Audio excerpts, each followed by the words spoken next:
Kanchipuram వకుడా silks నాణ్యత మా ప్రాధాన్యత. మదీనాగూడ, మియాపూర్, హైదరాబాద్ లో త్వరలో శుభారంభం.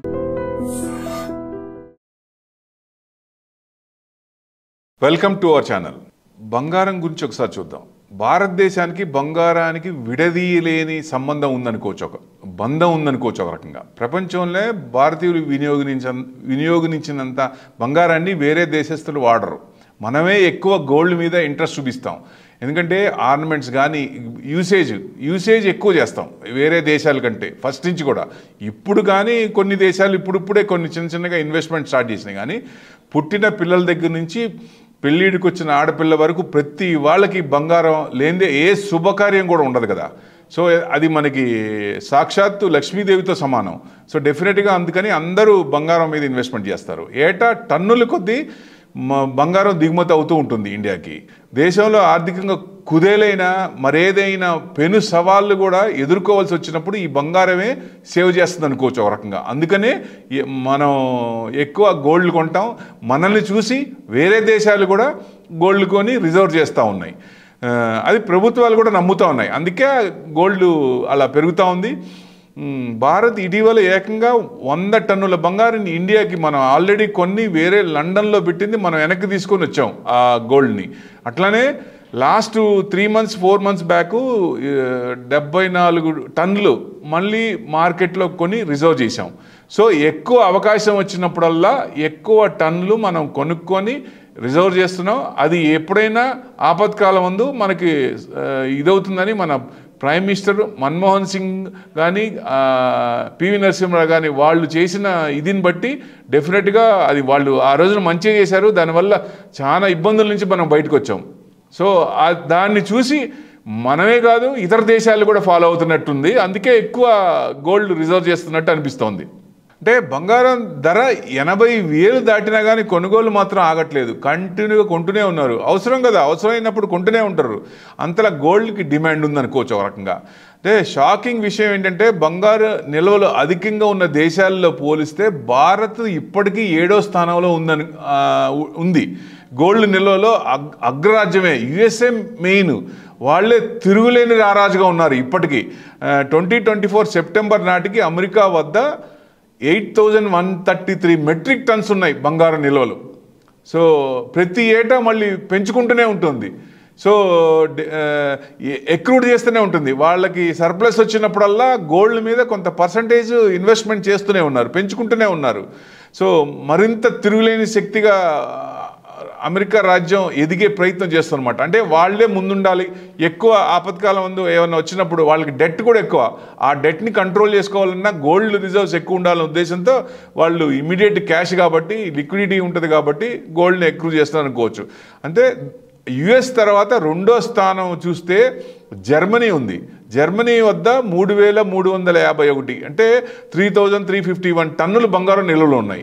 ఇక 3వ స్థానానికి వస్తే ఇటలీ ఉంది. ఇటలీ దగ్గర 2,451.84 టన్నులు బంగారం ఉన్నట్టు నివేదికలు చెబుతున్నాయి.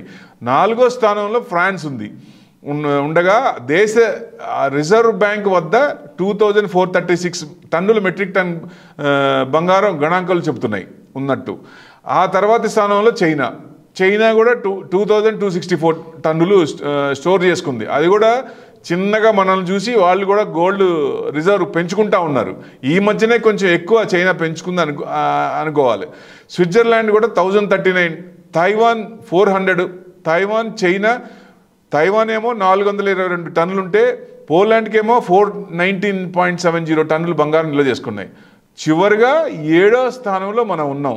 యాక్చువల్గా గోల్డ్ మనకి కరెక్ట్ అంటే లెక్కల ప్రకారం తక్కువ ఉంది. కానీ మామూలుగా అయితే గోల్డ్ ఇండియాలో ఉన్న గోల్డ్ ఎక్కడా ఉండదు. టోటల్ గోల్డ్ మొత్తం బయటికి తీస్తే ఏ దేశంలో కూడా ఉండనంత గోల్డ్ మన దగ్గర ఉంది.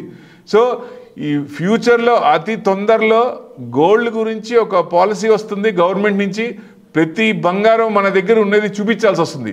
లాస్ట్ టైం వాళ్ళు చూపించినప్పుడు ఆడవాళ్ళ దగ్గర నుంచి వ్యతిరేకత వచ్చింది. కానీ ఈసారి కొంచెం ఆ పాలసీ తెచ్చేటట్టున్నారు. గోల్డ్ గురించి ఎక్కువ ప్రతిదీ మనం చూపించాల్సి ఉంటుందేమో అనిపిస్తోంది. చూద్దాం, లెట్ us హోప్. ఎందుకంటే middle class, lower middle class ఎక్కువ ఉన్నారు కాబట్టి ఎక్కువ ఇబ్బంది పెట్టకుండా గవర్నమెంట్ కూడా మంచి పాలసీ తీసుకొస్తే మంచిదని ఉద్దేశం. ఈ మధ్య చైనాలో కూడా హునాన్ ప్రావిన్స్లో పియాంగ్ హ్యాంగ్ కౌంటీ దాదాపుగా 78 బిలియన్ యూరోలు విలువైన ముఖ్యమైన బంగారు గనిని కొనుగొన్నారు. అదే నిజమైతే వాళ్ళకి 1000 టన్నులు బంగారం ఉంటుందని అంచనా వేస్తున్నారు. అందరికంటే మళ్ళీ కొంచెం ముందుకు వెళ్ళే అవకాశాలు ఎక్కువ ఉంటాయి. ఇక్కడ అంచనాలు అనుగుణంగా బంగారం లభిస్తే చైనా పరిశ్రమ ప్రపంచం మైనింగ్లోనే మైల్ రాయిగా మారుతుంది. సో డెఫినెట్గా మైనింగ్స్లో ఎక్కువ ఈ గోల్డ్ తీసి వాళ్ళు ముందుంటారు. చైనా వాంగులో బయటపడిన ఈ బంగారు కానీ దేశ ఆర్థిక వృద్ధిని మార్చేస్తుంది. అంటే అంత ఎఫెక్ట్ ఇస్తుందన్నమాట.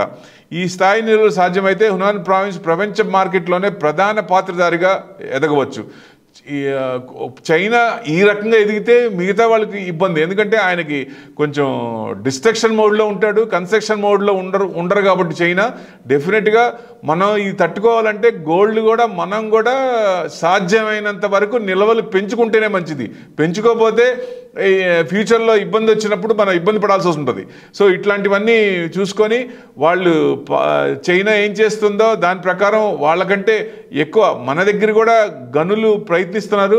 సో డెఫినెట్గా ఆ గనులు అనేది మన దగ్గర కూడా వెలికి తీస్తే డెఫినెట్గా మంచి ఇదే ఉంటుంది. కానీ గనులు ఉన్నా లేకపోయినా ఎక్రూడ్ చేసేది ప్రతి సంవత్సరం కూడా జీడిపిలో కొంత పర్సంటేజ్ ఎక్రూడ్ చేసి మనకి నిల్వలు పెంచుకుంటేనే మంచిది. ఏదైనా ఇబ్బందులు వచ్చినప్పుడు మనకి సేఫ్గా ఉంటుందనే ఉద్దేశం. అంటే మైనింగ్ కార్యక్రమాలు మించి విస్తరించున్నాయి. మైనింగ్, శుద్ధి, రవాణా అనుబంధ పరిశ్రమలో వేలాది కొద్ది ఉద్యోగాలు కూడా వస్తాయి. సో ఇవన్నీ బెనిఫిట్ అవుతాయి కాబట్టి సో డెఫినెట్గా చైనాకి మంచి ఇదే. నిజంగా అది కనుక గోల్డ్ మైన్స్ నిజంగా కనుగొంటే డెఫినెట్గా మంచి ఇదే ఉంటుంది. కానీ కన్స్ట్రక్షన్ మోడ్లో ఉంటే చాలామంది ఎక్కువ చిన్న చిన్న కంట్రీలన్నీ కలుపుకుంటూ పోతే ఆయనే ఉంటుంది. సో ఆయనకే ముందుంటాడు. కానీ దాంట్లో ఏషియన్ దాంట్లో ఎక్కువ డిస్ట్రక్షన్ మోడ్లో ఉండేది చైనా కాబట్టి మనకి కొన్ని దేశాలు కొంచెం ఇబ్బందిగా ఉంటుంది. సో మనం నిల్వలు పెంచుకొని దాన్ని ప్యారలల్గా బ్యాలెన్స్ చేస్తే మంచిదని ఉద్దేశం. డెఫినెట్గా మన గవర్నమెంట్ కూడా చూసుకొని మంచి పాలసీలు తెచ్చి ఎక్కువ పర్సంటేజ్ జనాల్ని ఇబ్బంది పెట్టకుండా గోల్డ్ రిజర్వ్స్ మొత్తం చూపించాలి అని ట్యాక్స్లు కూడా ఎక్కువ వేయకుండా. ఎందుకంటే ట్యాక్స్లు ఇండియాలో ఎక్కువ అని అందరూ ఫీల్ అవుతున్నారు. హెచ్ఎన్ఐ క్లయింట్స్ కూడా ఇండియాని వదిలి ఎక్కడైతే ట్యాక్స్ లేవో ఆ దేశాలకు వెళ్తున్నారు. సో గవర్నమెంట్ కూడా ట్యాక్స్లు చూసుకొని ఆ ట్యాక్స్లు తగ్గిస్తే మంచిది. డెఫినెట్గా 30% స్లాబ్లో ఉన్న వాళ్ళు కూడా టోటల్ ట్యాక్స్ చూస్తే 42% కడుతున్నారు. అంటే ₹1,00,00,000కి 42 లక్షలు కట్టాలి. ట్యాక్స్ విపరీతంగా ఎక్కువ కదా. ఇది పెయిన్ అనిపిస్తుంది. అందుకనే మెయిన్ హెచ్ఎన్ఐ క్లయింట్స్ అన్నీ ఇండియా వదిలి వెళ్తున్నారేమో అనిపిస్తుంది. ఇప్పుడు చూసాం కదా, యుఎస్లో బాండ్ ఈల్డ్ ఎక్కువ 5% దాకా పోయింది. 4.46 చిన్నగా కొంచెం తగ్గుతోంది. పర్సంటేజ్ ఎక్కువ ఉన్నాయి కాబట్టి ఎఫ్ఐఎస్ మొత్తం క్లియర్ చేసుకొని చిన్నగా ఇక్కడి నుంచి అక్కడికి వెళ్ళిపోతున్నారు. ఎక్కడ రూపాయి ఎక్కువ వస్తుందో అక్కడికి వెళ్తారు. సో ఇవన్నీ చూసుకొని మనది పాలసీలు కొంచెం మార్చుకొని వాళ్ళని అట్రాక్ట్ చేసుకుంటే మంచిది.